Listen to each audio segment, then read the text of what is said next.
J'appelle ça ici mon Versailles sur le fleuve parce que je veux élaborer des grands jardins avec une biodiversité, avec des fleurs, des arbres fruitiers, puis je veux que les gens puissent venir se retrouver dans ce milieu naturel-là et partager des bulles ensemble.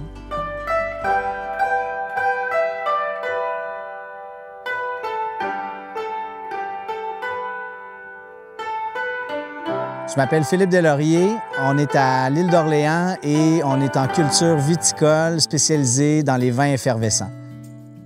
J'ai toujours eu cette passion-là pour le monde agricole, puis le fait d'avoir grandi sur la terre ici depuis 91 avec mes parents, j'ai fait plusieurs projets entrepreneuriaux par le passé, puis le fait de toujours me faire ramener à la terre puis à l'agriculture, ça m'a amené à avoir cette réflexion-là, puis ça a été pour moi une évidence, là, ultimement, en grandissant. Puis on s'est lancé l'année passée, on a planté les vignes, puis on est en lancement d'entreprise, mais on est très enthousiaste là, pour la suite des choses. Bien, les bulles, c'est un élément qui est très rassembleur. Le fait de faire des bulles, c'est aussi des méthodes qui sont très vieilles. Donc, on allait chercher le côté historique. On n'invente rien, on ne veut pas réinventer la roue puis ni avoir la prétention de faire les meilleures bulles. Puis on veut faire un produit de qualité, mais on veut bien le faire, puis on veut aussi se rapprocher le plus possible de ce qui se faisait par le passé, puis vraiment vivre l'histoire à travers notre histoire à nous. Puis c'est surtout l'essence du partage. C'est des valeurs qui sont très ancrées, ça, c'est clair. Le fait que les gens se retrouvent ensemble, puis tu sais, ça va avec ma famille aussi, parce que ma famille est tout le temps avec moi, puis on les encourage à toujours être partie prenante dans ce qu'on fait pour qu'ils évoluent à travers ça, puis qu'ils aient aussi ces valeurs-là quand ils vont grandir.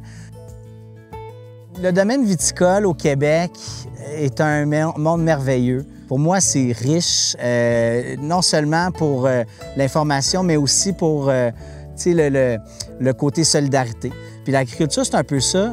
Nous, on n'est pas issus d'une famille d'agriculteurs. C'est un défi supplémentaire, de devoir apprendre puis commencer à zéro. Mais je trouve que ces valeurs-là de passation, si je peux me permettre de la faire avec mes enfants, mais je vais les garder plus proches de moi longtemps, puis ça me rend heureux.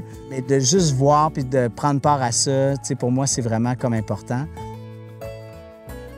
L'agriculture étant ce qu'elle est, il y en a beaucoup qui doivent se trouver comme un second emploi pour arriver à faire les fins de mois. Puis, moi, j'ai un autre emploi, puis je travaille pour une fondation qui vient en aide pour des enfants malades, puis qui est la Fondation En Cœur. Je continue à le faire aujourd'hui parce que la viticulture, en temps normal, c'est 3 ans avant d'avoir les premiers revenus. Puis, tu sais, ça ne te permet pas de dire « OK, je lâche tout pour dire je suis capable de subvenir à mes besoins » parce que ça ne marche pas comme ça.